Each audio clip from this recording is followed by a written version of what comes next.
Now, though, let's go to perspective. My guest today heads an organisation that aims to serve girls and young women in the most disadvantaged communities in rural Africa. They aim to tackle firsthand the pressing and interlinked challenges of poverty and gender that limit their education and therefore also limit their opportunity. CAMFED, or the Campaign for Female Education, was founded over 30 years ago. It's helped thousands of girls throughout Zimbabwe, Zambia, Ghana, Tanzania, Malawi and Kenya. Well, before we talk to the organisation's CEO, let's watch the beginning of a film the organisation has made. It features one of its experts, as she is now, and then what happened to her as a child that led to her passion for girls' education. Hello, I am Lydia. I have a crew coming here to capture my story. And this story is not just me, it's a story of a girl in rural areas. Sometimes I'm like, is it me? But yes, here I am.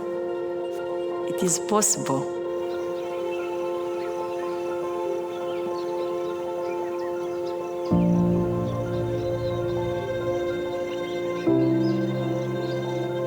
Right now, there is 129 million girls out of school.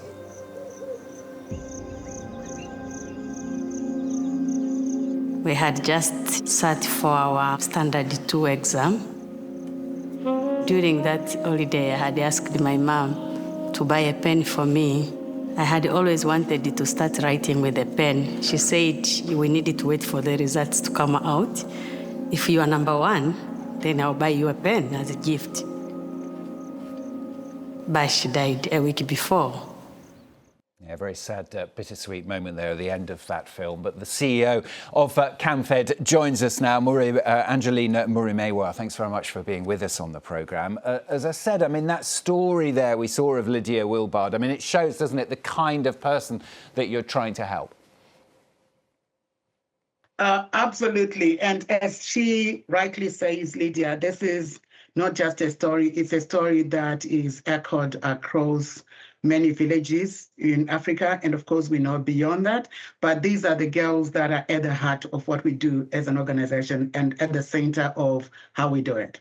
And I gather you yourself were one of the first to be helped by CAMFED. Tell us how the organization helped you. Well, I need a whole day to talk about this, but I'll keep this short. So when I was around 10, I was destined to drop out of school. I was transitioning from primary to go to secondary school. There was no way my parents, even if they'd sold everything that they had, could have kept me in school even for a year because we just didn't have that much. We didn't even have enough to eat. So talk about levies, school basics, and all of that, that was mission impossible. Fortunately, it's around the same time that's when the organization CAMFED was just getting introduced into my community. And my community selected me to benefit from the organization. And for the first time, I had a new uniform to be able to go to school. I had school books, and I could learn without fear. So that's my intro to the organization. And give us an idea what scale we're talking about here. How many people have you been able to help?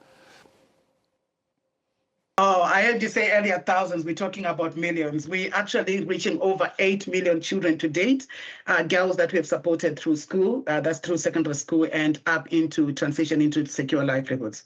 And as I said at the beginning, it's often in rural areas, isn't it? Those places that are very, very hard to reach. It's in the hardest to reach communities. We're talking about communities where less than 5% of girls complete high school. So how do you manage to reach them? I mean, it must have been incredibly difficult, not just to get in touch with them in the first place, but then to be able to help them physically as well. Well, reaching them is the easy part, I'll tell you that. And why? Because we've been doing this for years as an organization. And CAMFED has got this amazing young women's network, Sisterhood, which I'm a member of. This was an alumni network founded by girls and young women that were supported through school by CAMFED. So as I speak to you now, we are over 350,000 young women across rural Africa. And this is what makes it easier. Lydia is one of these more powerful movement. So these are young women who have grown up in these communities, who live in these communities with lived experience, with nuanced understanding of what exclusion means and what the challenges the young women face are. And we rally with our communities, with our traditional leaders, with teachers, with community leaders to be able to identify children that would normally be invisible to traditional power structures and all of that. So that's how we do the selection. It's working with young women who are on the ground in communities and making it a community business. And how important do you think it is? I mean, what do the girls that you managed to help get out of it? My life story is just one of those examples, right? It's transformative. As we always say in CAMFED, when you educate a girl, everything changes. Because we're talking about intergenerational poverty. Let's talk about me. My mom dropped out of school when she was around 10. So did my grandmother.